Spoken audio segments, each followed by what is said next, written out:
PSC ടോക്സിലേക്ക് വീണ്ടും സ്വാഗതം. വീണ്ടും LPUP ഇൻ്റർവ്യൂവുമായി ചോദിക്കാൻ സാധ്യതയുള്ള ഒരുപാട് വട്ടം റിപ്പീറ്റഡായി ചോദിച്ചുകൊണ്ടിരിക്കുന്ന കുറച്ച് ചോദ്യങ്ങൾ ഉൾപ്പെടുത്തിക്കൊണ്ടുള്ള വളരെ ചെറിയൊരു വീഡിയോയിലേക്ക് ഏവർക്കും സ്വാഗതം. ആദ്യത്തെ ചോദ്യം, എലിമെൻ്ററി വിദ്യാഭ്യാസത്തിലെ വിടവ് നികത്തുന്നതിന് വേണ്ടി ആരംഭിച്ച സർവശിക്ഷാ അഭിയാൻ തുടങ്ങിയത് ഏതു വർഷം?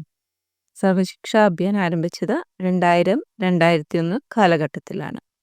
ദേശീയ സാക്ഷരതാ മിഷൻ നിലവിൽ വന്ന വർഷം 1988 ദേശീയ സാക്ഷരതാ മിഷൻ നിലവിൽ വന്നത്.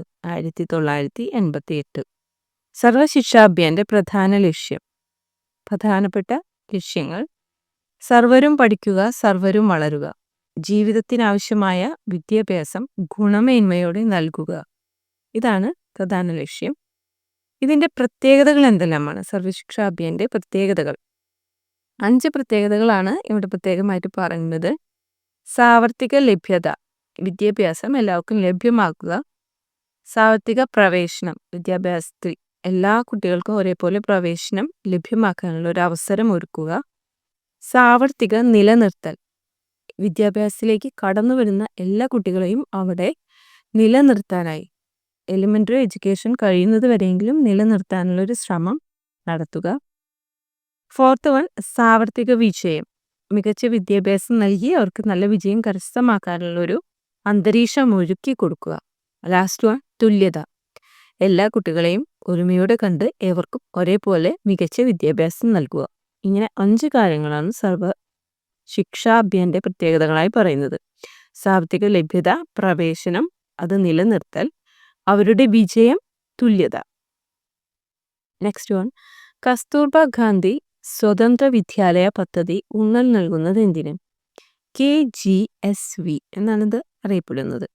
വിദ്യാഭ്യാസപരമായി പിന്നോക്കം നിൽക്കുന്ന പ്രദേശങ്ങളിലെ പെൺകുട്ടികളെയും SC/ST, ന്യൂനപക്ഷം എന്നീ മേഖലകളിലുള്ള പെൺകുട്ടികൾക്കും മികച്ച വിദ്യാഭ്യാസം നൽകുക എന്നുള്ളതാണ് കസ്തൂർബ ഗാന്ധി സ്വതന്ത്ര വിദ്യാലയത്തിലൂടെ ഊന്നൽ നൽകുന്നത്.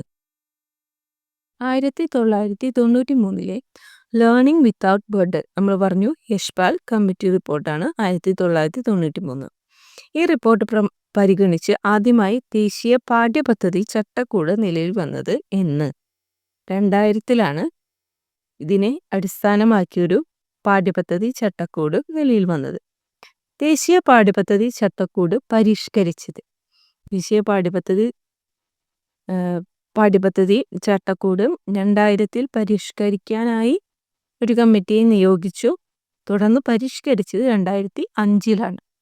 2005 ദേശീയ പാഠ്യപദ്ധതി ചട്ടക്കൂട് അനുസരിച്ചുള്ള വിശാലമായ വിദ്യാഭ്യാസ ലക്ഷ്യങ്ങൾ, പുതിയതായിട്ട് പഴയതിൽ നിന്നും എന്തെല്ലാം പുതിയ മാറ്റങ്ങൾ കൊണ്ടുവരണം എന്നാണ്, എന്തെല്ലാം ആണ് പറഞ്ഞിരുന്നത് എന്നാണ് ഇനി പറയാൻ പോകുന്നത്. 5 വിശാലമായ ലക്ഷ്യങ്ങൾ, വിദ്യാഭ്യാസ ലക്ഷ്യങ്ങളാണ് മുന്നോട്ട് വച്ചിട്ടുള്ളത്. ഫസ്റ്റ് വൺ, സ്വതന്ത്രമായ ചിന്തയും പ്രവർത്തനവും പ്രോത്സാഹിപ്പിക്കുക. 2, മറ്റുള്ളവരോട് നന്മയോടും വികാരങ്ങളോടുമുള്ള ബഹുമാനം നൽകൽ. 3, പുതിയ സന്ദർഭങ്ങളോട് സർഗാത്മകതയും വഴക്കത്തോടെയും പ്രതികരിക്കൽ. 4, ജനാധിപത്യ പ്രവർത്തനങ്ങളിൽ പങ്കാളികളാകാനുള്ള കഴിവ്. ലാസ്റ്റ് വൺ, സാമൂഹ്യ മാറ്റത്തിനും സാമ്പത്തിക പുരോഗതിക്കും വേണ്ടി പ്രവർത്തിക്കാനുള്ള കഴിവ്. അതായത് പഠനത്തിൽ മുന്നിൽ നിർത്തുന്നതോ അതിനൊപ്പം തന്നെ സ്വതന്ത്രമായ ചിന്ത, പ്രവർത്തനങ്ങൾ എന്നിവ പ്രോത്സാഹിപ്പിക്കുകയും മറ്റുള്ളവരെ പരിഗണിക്കുക, അവരുടെ വികാരങ്ങളെ, അവരുടെ നന്മയെ, അതുപോലെ തന്നെ നമ്മൾ ചെന്ന് എത്തുന്ന പുതിയ സന്ദർഭങ്ങളോട് നല്ല രീതിയിൽ പ്രതികരിക്കാനുള്ള ഒരു കഴിവ് നേടിയെടുക്കുക. ജനാധിപത്യ പ്രവർത്തനങ്ങൾ എപ്പോഴും അതിൽ മികച്ച പങ്കാളികളാകാനുള്ള ഒരു കഴിവും കുട്ടികൾക്ക് നേടിയെടുക്കാനുള്ള ഒരു പ്രാക്ടിക്കലായിട്ടുള്ളൊരു വളരാൻ അവസരമാണ് ഈ 2005 ദേശീയ പാഠ്യപദ്ധതി ചട്ടക്കൂട് അനുസരിച്ച് ലക്ഷ്യം വയ്ക്കുന്നത്. 2005 ദേശീയ പാഠ്യപദ്ധതി രൂപീകരണത്തിൽ പാലിച്ച മാർഗനിർദ്ദേശക തത്വങ്ങൾ ഏതെല്ലാമാണ്? പ്രധാനപ്പെട്ട 5 മാർഗനിർദ്ദേശക തത്വങ്ങളാണുള്ളത്. അറിവിനെ സ്കൂളിന് പുറത്തുള്ള ജീവിതവുമായി ബന്ധപ്പെടുത്തുക, കാണാപ്പാഠം പഠിക്കുന്ന രീതി ഒഴിവാക്കുക. പാഠപുസ്തകങ്ങൾക്കപ്പുറത്തേക്ക് പാഠ്യപ്രവർത്തനങ്ങളെ വികസിപ്പിക്കുക. പരീക്ഷകൾ കൂടുതൽ അയവുള്ളതാക്കുകയും ക്ലാസ് മുറിയിലെ പഠനാനുഭവങ്ങളുമായി അവയെ ഉത്ഘടിക്കുകയും ചെയ്യുക. രാജ്യത്തെ ജനാധിപത്യ പ്രക്രിയയിൽ പരസ്പരം താൽപ്പര്യമെടുക്കുക. വ്യത്യാസങ്ങൾക്ക് അതീതമായ ഒരു സ്വത്വം വളർത്തിക്കൊണ്ടുവരിക. 5 ഒന്നിനൊന്ന് മെച്ചം. അതായത് കുട്ടികളെ ഒരു പഠനത്തോടുള്ള ഒരു മനോഭാവം മാറ്റിയെടുത്ത് എപ്പോഴും പഠിക്കുക എന്നത് മാറ്റി ഒപ്പം കുട്ടിയെ അല്ലെങ്കിൽ ഒരു വിദ്യാർത്ഥിനിയെ മികച്ച ഒരു സമൂഹ ജീവിയായി വളർത്തിയെടുക്കുക എന്നൊരു ഉദ്ദേശമാണ് ഇവിടെ ഈ ലക്ഷ്യങ്ങളിലൂടെയും മാർഗനിർദ്ദേശ തത്വങ്ങളിലൂടെ നമുക്ക് കാണാനാവുന്നത്. ഒരു വട്ടം കൂടി പറയാം. സ്കൂളിന് പുറത്തുള്ള ജീവിതമായിട്ട് അറിവിനെ ബന്ധപ്പെടുത്തണം.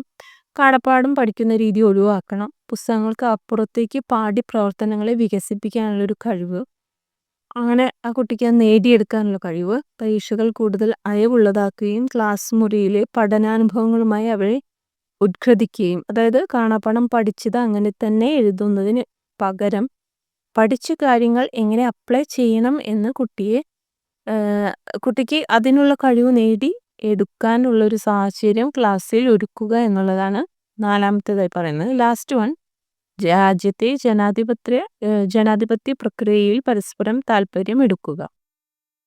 ഇത് എല്ലാം തന്നെ പറയാൻ സാധിക്കില്ലെങ്കിലും മെയിൻ ഐഡിയ 2005 ദേശീയ പാഠ്യപദ്ധതി കൊണ്ടുവരുന്ന മെയിൻ ഐഡിയ എന്താണെന്ന് തീർച്ചയായും അറിഞ്ഞിരിക്കുക.